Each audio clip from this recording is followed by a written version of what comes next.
হাজারো ব্যথা বেদনার পরে ফিরে আসনি তুমি আপন ঘরে, দিনের আলো তুমি ছড়িয়ে দিতে চলে গেলে মদিনায় মক্কা ছেড়ে।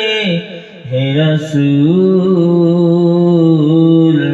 তোমাকে ভুলে আমি কেমন করে। আমার আব্বাজান ভাইরা, দুনিয়ার জমিনে যদি আমি মৃত্যুবরণ করা লাগে আল্লাহকে ভয় করতে পারলাম না, আমি প্রকৃত মুসলমান হতে পারলাম না। আল্লাহ বললে, ও দুনিয়ার ইমানদারেরা, তোমরা যদি মুমিন মুসলমান হতে পারো আমি আল্লাহ পাক তোমাদের জন্য জান্নাত দিয়ে দেব। কিন্তু পরক্ষণে যদি আমরা একটু ঘুরিয়ে দেখি, আমরা যদি মৃত্যুবরণ করার আগে সাদা কাফনটা গায়ে দিয়ে দেওয়ার আগে, ফুলের পাতা পানি গরম করে গোসল দিয়ে দেওয়ার আগে যদি আমি মুসলমান না হতে পারি, আমি যদি মুসলমানের খাতায় না নাম তুলতে পারি, আল্লাহ বললেন আমি আল্লাহ বলে দিলাম মরে যাওয়ার সঙ্গে সঙ্গে তুমি যে মুসলমান হতে পারো নাই, তোমার জন্য জাহান্নাম রেডি আছে। আল্লাহ বললেন, মুমিন হও, মুসলমান হও, তোমার জন্য আমি আল্লাহ জান্নাত দিলাম। তুমি যদি মরার আগে মুমিন মুসলমান না হতে পারো, তুমি যদি মুনাফিক হয়ে যাও, তুমি যদি তোমার কাজ কর্মে তুমি যদি প্রমাণ পাই তুমি একজন খ্রিস্টান, তোমার কাজে কর্মে প্রমাণ পায় তুমি একজন মুসলিম বিদ্বেষী, তাহলে মনে রাখো তুমি মরবে আর সোজা ডাইরেক্ট জাহান্নামে চলে যাবে। এতে কোনো সন্দেহ আছে? জোরে বলে সন্দেহ। এই যে আল্লাহ মুসলমান হতে বললেন, আর এই মুসলমান বানানোর জন্য আমার আল্লাহ যুগে যুগে নবী প্রেরণ করেছেন। জোরে বলুন সুবহানাল্লাহ। আমার আব্বাজান ভাইরা, দুনিয়ার জমিনে দরুদ শরীফ আল্লাহুম্মা সাল্লি আলা সাইয়্যিদিনা মাওলানা মুহাম্মদ ওয়া আলা আলিহি। সমস্ত নবীদের কাজ হলো মানুষকে মুসলমান বানানো। নবী আদম আলাইহিস সালাম এসে মানুষকে মুসলমান বানানোর জন্য চেষ্টা করেছেন। নবী নূহ, নবী ঈসা, নবী মুসা, নবী ইব্রাহিম, নবী দাউদ, নবী সুলাইমান, সমস্ত নবী যারা এসেছেন সমস্ত নবীদের কাজ হলো মানুষকে মুসলমান বানানোর। জোরে বলুন সুবহানাল্লাহ। তো আল্লাহ পাক রব্বুল আলামিন নবীদের পরম্পরায় চালিয়েছেন, দিয়েছেন মানুষকে মুসলমান তৈরি করার জন্য। নবীদের এই সিলসিলা চলতে চলতে চলতে চলতে একটা সময় ঈসা নবীর পর আমাদের নবী দুনিয়ার জমিনে আগমন করলেন। জোরে বলুন সুবহানাল্লাহ। আর একটু মহব্বত করে বলুন সুবহানাল্লাহ। আমার নবী দুনিয়ার জমিনে আগমন করার আগে ঈসা নবী আর আমাদের নবীর মাঝে অনেকটা সময় ডিসটেন্স হয়ে যায়। এর মাঝখানে মানুষ সব আল্লাহ ভোলা হয়ে যায়, মানুষ তখন আল্লাহকে ভুলে গেছে।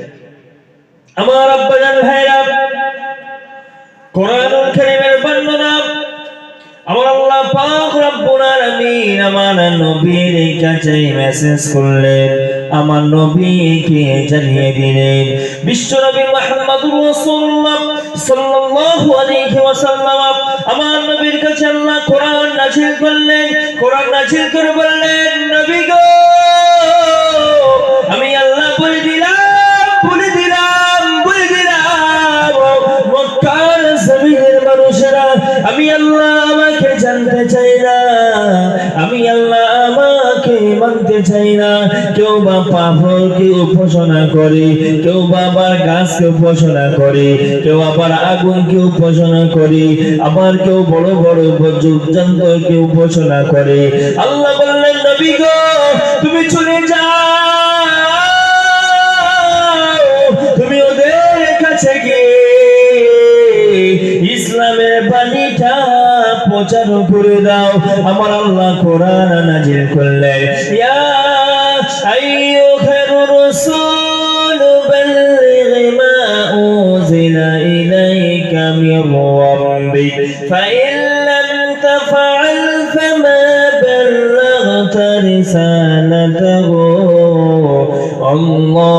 الله يعصمك من الناس একবার জোরে বলুন আল্লাহু আকবার আর জোরে ভাই আল্লাহু আকবার আমার আল্লাহ কোরআন নাযিল করে বললেন ইয়া আইয়ুহার রাসূল ওগো আমার নবী আমি আল্লাহ বলে দিলাম আমি আল্লাহ জানিয়ে দিলাম বাল্লাগা ইউবাল্লিগু তাবলীগ মানে প্রচার করা বাল্লাগা ইউবাল্লিগু তাবলীগ মানে ছড়িয়ে দেওয়া কোন সংবাদটা প্রচার করে দেওয়া আমার আল্লাহ নবীকে বললেন ওগো আমার প্রাণপ্রিয় নবী আমি আল্লাহ আপনাকে জানিয়ে দিলাম আমি আল্লাহ আপনাকে শুনিয়ে দিলাম ও নবীজি হুকুম আকাম আপনার কাছে নাযিল করলাম যে শরীয়তের হুকুমটা আমি আল্লাহ আপনার কাছে দিয়ে দিলাম ওই শরীয়তের হুকুমটা পৌঁছে দিন ছড়িয়ে দিন ওই মক্কার জমিনে মানুষের কাছে ছড়িয়ে দিন নবী আমি আল্লাহ অ্যাডভান্স সতর্ক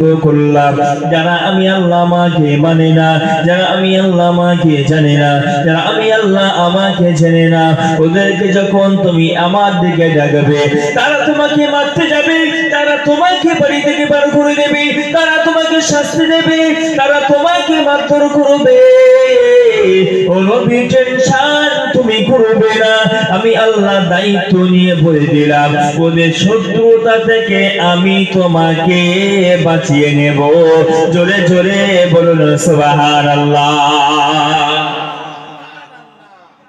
আমার আব্বাজান ভাইরা আমার আল্লাহ কোরআন নাযিল করলেন ইয়া আইয়ুহার রাসূল ওগো আমার নবী কষ্ট হচ্ছে আপনাদের একটু বলেন না কষ্ট হচ্ছে আপনাদের আল্লাহ বললেন ইয়া আইয়ুহার রাসূল ওগো আমার নবী বাল্লিগ এই যে আমাদের সমাজে একটা প্রচলন রয়েছে তাবলীগ জামাত আছে না তাবলীগ জামাত কেন বলেন তো ওরা এখানে ঘুরে ওখানে ঘুরে ওখানে ঘুরে একটা সংবাদ পৌঁছে দেয় ছড়িয়ে দেয় সেখান থেকে সে তাবলীগ বাল্লাগা ইউবাল্লিগু তাবলীগ মানে হলো প্রচার করা প্রচার করা আমি যতক্ষণ রয়েছি অন্তত একটু মাইন্ডে ভাবিয়ে নেন যে আপনি একজন কোরআনের ছাত্র আপনি কিসের ছাত্র কোরআনের ছাত্র আল্লাহ সুযোগ দেয়নি সেরকম পরিস্থিতি হয়ে ওঠেনি আপনি মাদ্রাসায় পড়তে পারেননি কোরআনের তাফসীরটা পড়তে পারেননি অন্তত আমি যতক্ষণ রয়েছে একটু কোরআনের আয়াত দিয়ে আপনাকে বোঝানোর জন্য চেষ্টা করব একটু কাটা ভাবে আপনাদেরকে বলিয়ে নেব একটু আমার সঙ্গে বলতে রাজি আছেন ইনশাআল্লাহ রাজি আছেন ইনশাআল্লাহ তো তাবলীগ মানে কি বললাম প্রচার করা সুন্দর তাবলীগ মানে প্রচার করা ব্যাস তো আল্লাহ বললেন ইয়া আইয়ুহার রাসূল ওগো নবী বাল্লিগ তুমি প্রচার করো মা উনজিলা ইলাইকা মানে যেটা আমি তোমার কাছে নাজিল করলাম কি নাজিল করলাম আল কোরআন জোরে বলুন সুবহানাল্লাহ আল্লাহ বললেন যে কোরআনটা আমি নাজিল করলাম এই কোরআনটা প্রচার করো আচ্ছা আমাদের নবীর নাম একটু বলবেন কেউ আমাদের নবীর নাম কি এটা সবাই মিলে বলেন একটু ভালো লাগে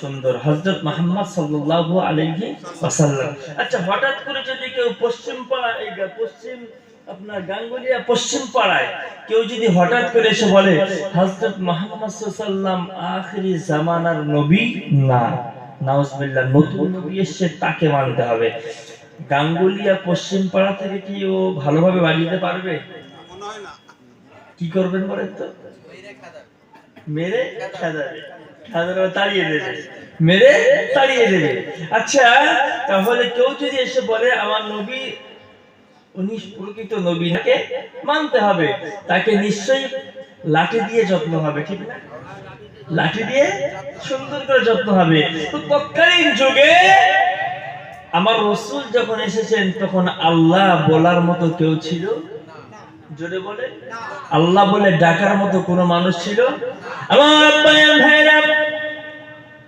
ও আমার গাঙ্গুলিয়ার আব্বাজান যুবকেরা বিশ্বনবী মুহাম্মদুর রাসূলুল্লাহ সাল্লাল্লাহু আলাইহি ওয়াসাল্লাম আল্লাহ নবী দুনিয়ার জমিনের মানুষদের উদ্দেশ্য করে বললেন ও দুনিয়ার জমিনের মানুষেরা না না তোমরা এক আল্লাহর উপাসনা করো তোমরা বিভিন্ন উপাসনা করো না তোমরা একটাই আল্লাহ আল্লাহকে মানো। আল্লাহ কোরআনে আয়াতে শুনিয়ে দিল, কুল হুয়াল্লাহু আহাদ লিল্লাহুস সামাদ লাম ইয়ালিদ ওয়া লাম ইউলাদ ওয়া লাম ইয়াকুল লাহু কুফুয়ান আহাদ। জোরে বলুন আল্লাহু আকবার। যারা পড়তে পারেন আমার সঙ্গে বলেন, কুল হুয়াল্লাহু আহাদ আল্লাহুস সামাদ লাম ইয়ালিদ ওয়া লাম ইউলাদ ওয়া লাম ইয়াকুল লাহু কুফুয়ান আহাদ। আমার নবী দুনিয়ার জমিনের মানুষদেরকে উদ্দেশ্য করে বললেন, ও দুনিয়ার জমিনের মানুষেরা, আমি মুহাম্মদুর রাসূলুল্লাহ বললাম, আমার আল্লাহ আমাকে শিক্ষা দিয়েছেন। আমার রব হলো একজন, আমার রব হলো একটা। তিনি আমাকে সৃষ্টি করেছেন, তিনি আমাকে রুজি দিয়েছেন, তিনি আমাকে সম্মান দিয়েছেন। না না, আমি নবীজি বলে দিলাম, তোমরা এক আল্লাহকে মানো, তোমরা এক আল্লাহকে অনুসরণ করো। একটা আল্লাহকে তোমরা যদি মানতে পারো, একটা আল্লাহকে তোমরা যদি মানতে পারো, তোমরা দুনিয়ার জমিনে মুসলমান হতে পারবা, তোমরা দুনিয়ার জমিনে মুসলমান লাভ করবে। এই মুসলমান যখন তোমরা হয়ে যাবে, রব্বুল আলামিন তোমাদের জন্য জান্নাত দিয়ে দেবে। জোরে জোরে বলুন সুবহানাল্লাহ। আমার আল্লাহ রাসূল বললেন, তোমরা এক আল্লাহকে মানো, তোমরা এক আল্লাহকে মানো, তোমরা বিভিন্ন আল্লাহ মেনো না। তোমরা যখন এক আল্লাহ মানবে, আল্লাহ তোমাদের জন্য জান্নাত দিয়ে দেবে। জোরে বলুন সুবহানাল্লাহ। আর একটু মহব্বত করে বলুন সুবহানাল্লাহ। কষ্ট হচ্ছে আপনাদের? রাত গভীর হয়েছে, রাত গভীর হয়নি। রাত এখন আপনার কটা বাজে বলেন তো? প্রায় 1:30 বাজতে যায়। একটু তাকবীরটা দিয়ে কেন ঘুম লেগেছে আপনার দেখি? নারায়ে তাকবীর, লিল্লাহি তাকবীর, নারায়ে তাকবীর। মোটামুটি যেটা বলা যাচ্ছে, গাঙ্গুলিয়া পশ্চিম পাড়ার লোকের কণ্ঠের আওয়াজ একটু জোর আছে। 3-4 জন মিলে তাকবীর দিচ্ছে, তাও মোটামুটি মনে হচ্ছে যে রাত 9টা বাজে। 3-4 জন সবাই মিলে দিচ্ছে না, 3-4 জন মিলে দিচ্ছে, মনে হচ্ছে রাত 9টা বাজে। আর বাকি জন তো অনেকেই দিচ্ছেই না। একটু সবাই মিলে একটু আল্লাহর নামটা ডাকা যাবে? যাবে ইনশাআল্লাহ। পার্টির মিছিলে গেলে বলতে হবে না চাচা ফাঁস কাতারে, কথা ঠিক না? বন্ধ যাবে না। 1000 টাকা পাওয়া যাবে পার্টির মিছিলে গেলে, পয়সা পাওয়া যাবে, তেলফল পাওয়া যাবে। বেশি লাফালাফি করলে তাড়াতাড়ি ঘর ঢুকবে। কথা কি বড্ড ভুল বললাম নাকি? ওখানে চিল্লাচিল্লি করা যাবে, ওখানে তো মাল্লু আছে। আর এখানে তো মাল্লু দেবে না হুজুর, তুমি আরো নিয়ে যাবে, আমরা চিল্লাবো কেন? একটু সবাই মিলে তাকবীর দেওয়া যাবে ইনশাআল্লাহ। এই জোরে বলেন, দেওয়া যাবে ইনশাআল্লাহ। একটু সবাই মিলে আল্লাহকে ডাকে, একটু আল্লাহকে শুকরিয়া জানাই। সবাই একবার তাকবীর দিবেন, নারে তাকবীর। যাক মাশাআল্লাহ, এরকম আওয়াজ রাখবেন, তাহলে আমার একটু কথা বলতে ভালো লাগবে। দেখতে পাচ্ছেন তো রাত অনেক গভীর, এই গভীর রাতে বক্তব্য দিতে ভালো লাগে না। সবথেকে সিস্টেম ভালো, আপনার 8টা থেকে 10টা একটা হুজুর, 10টা থেকে 12টা আর একটা হুজুর। 12টায় শেষ মোনাজাতের পর সব যাচ্ছে বাড়ি চলে যাবে, ঠিক না? একটা হুজুর যারা করবে, শ্রোতাও থাকবে, ওয়াজ করতে ভালো লাগবে। আর সারা রাত ধরে মাহফিল দিয়ে আপনার অনেকে থাকবে ফজরের নামাজ পড়বে না, অনেকে থাকবে কষ্ট হয়ে যাবে, পরের দিন কাজে যাবে না, অনেকে আছে বিরক্তি বোধ করবে, অনেকে ঘুম নষ্ট হবে, ঘুমাতে পারবে না রাত্রে মাইক চললে। সমস্যা হয় কি হয় না বলে? সব থেকে ভালো জিনিস হচ্ছে মধ্যম পন্থা অবলম্বন করা। তো কমিটি ভাইরা যারা সিদ্ধান্ত করেছেন, তাদের যেটা ভালো মনে হয় যেটা করেছেন, আল্লাহ তাদের কবুল করেন, কমিটি ভাইদেরকে আল্লাহ কবুল করেন, সেই দোয়া করি। তো যে কথা বলছিলাম, আল্লাহ পাক রব্বুল আলামিন কি বললে? আচ্ছা ঠিক কথা, বছর একবার রাত জাগতে পারবে না, অবশ্যই পারবে। জি, কারণ নবী দিবসে জলসা হয়, মুহররমে জলসা হয়, শবে বরাতে জলসা হয়। হ্যাঁ জি। তো যে কথা বলছিলাম, রাসূলুল্লাহ সাল্লাল্লাহু আলাইহি ওয়াসাল্লাম মানুষদেরকে বললেন, কি বললেন, যে তোমরা কি করো, এক আল্লাহকে মানো, তাহলে তোমার কি হবে, দুনিয়ার জন্য মুসলমান হতে পারবে। তাহলে আমার রাসূলের প্রথম কাজ হলো মানুষকে মুসলমান তৈরি করার জন্য, বলুন সুবহানাল্লাহ। আমার প্রিয় রাসূলের প্রথম কাজ হলো মানুষকে মুসলমান তৈরি করা। আমার আল্লাহ যখন মানুষ রাসূলকে বললেন, ইয়া আইয়ুহার রাসূল, তুমি যাও মানুষের কাছে প্রচার করো, ইসলাম শরীয়ত শিক্ষা দাও, ইসলাম শরীয়ত শিক্ষা দিয়ে মানুষকে মুসলমান বানাও। আমার নবী তখন টেনশন পড়ে যায়, মানুষকে মুসলমান বানাবো কি করে, মানুষকে মুসলমান বানাবো কিভাবে, কিভাবে বানাবো।